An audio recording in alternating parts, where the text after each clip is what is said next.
রাখি তো আপনারা অনেক দেখেছেন, কিন্তু এমন রাখি কি কোনোদিনও দেখেছেন? গাছের পাতা, কলা গাছের কাণ্ড, কচুরিপানা, ধানের শীষ, এমনকি কুমড়োর বীজ, শশার বীজ আর পেস্তার খোসা দিয়েও তৈরি হচ্ছে রাখি।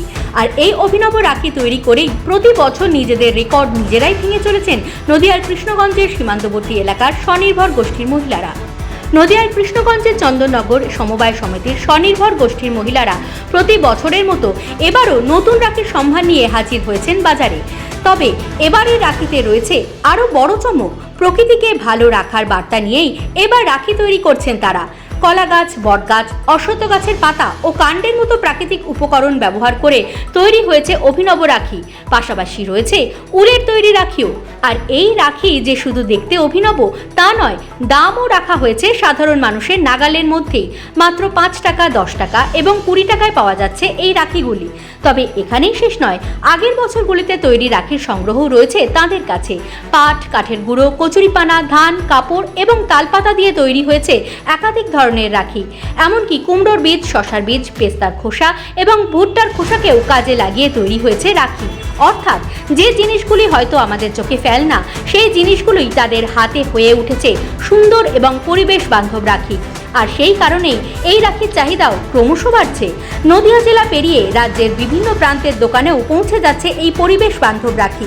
তবে এই উদ্যোগের পেছনে রয়েছে আরও একটি বিশেষ ভাবনা। স্বাধীনতার 80 বছর পরেও মানুষের মনে রবীন্দ্রনাথের প্রকৃতিপ্রেম এবং তার ভাবনাকে নতুন করে তুলে ধরাই স্বনির্ভর গোষ্ঠীর অন্যতম লক্ষ্য। আর সেই প্রকৃতির উপকরণ দিয়েই এবার মানুষের হাতে তুলে দেওয়া হচ্ছে ভালোবাসার বন্ধন। আপনারা তো প্রতি বছর নতুন নতুন আইটেম করেন রাখির। এবছর আপনারা কি উপস্থাপন করছেন যা পশ্চিমবঙ্গের বুকে আপনাদের সংস্থার নাম উঠে আসবে বলে মনে করছেন? আমরা আমাদের রাখি বন্ধন উৎসবটা উপলক্ষে আমরা নতুনত্ব কিছু রাখার প্রত্যেকবারই চেষ্টা করি। আমরা এর আগেও প্রচুর যেটা দিয়ে ভাবা সম্ভব নয় সেই সমস্ত জিনিস দিয়ে আমরা রাখি বানিয়েছি। এবার আমাদের মূল উদ্দেশ্য ছিল এমন একটা জিনিসকে তুলে ধরা যেটা দিয়ে আমরা কল্পনা করতে পারি না যে আমরা রাখি তৈরি করতে পারবো।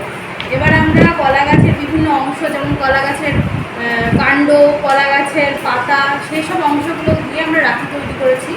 এছাড়াও আমরা রেখেছি বিভিন্ন রকমের মশলা, যেমন এলাচ, লবঙ্গ, তাছাড়া গাছের পাতা যেমন বট, অশ্বত্থ, এইসব পাতা দিয়ে আমরা রাখি তৈরি করেছি। তাছাড়া এর পাশাপাশি যেহেতু এখন সোশ্যাল মিডিয়ার যুগ, আমরা ট্রেন্ডিংটাকে ফলো করে ক্লের সাহায্যে রাখি তৈরি করেছি, রেজিন আর কুশের রাখি আমাদের মেয়েরা তৈরি করছে, যার আমরা বাজার খুবই ভালো পাচ্ছি এবং সবার কাছে এর চাহিদা খুবই সুন্দর। বলছি, হঠাৎ আপনারা এই গাছের পাতা বা এগুলো ব্যবহার করার জন্য পরিকল্পনা নিলেন কেন? আমরা চেষ্টা করি যাতে রাখিটা সবার পক্ষে খুব ভালো হয় এবং গাছের পাতা, কাণ্ড এগুলি আমাদের প্রকৃতি থেকে আসে এবং এগুলি এক সময় প্রকৃতিতেই মিশে যাবে, যার কারণে আমাদের সমাজের কোনো ক্ষতি হবে না এবং যারা এগুলো ইউজ করবে তাদের স্কিনের পক্ষে এগুলো খুবই ভালো, তাদেরও কোনো সাইড এফেক্ট হবে না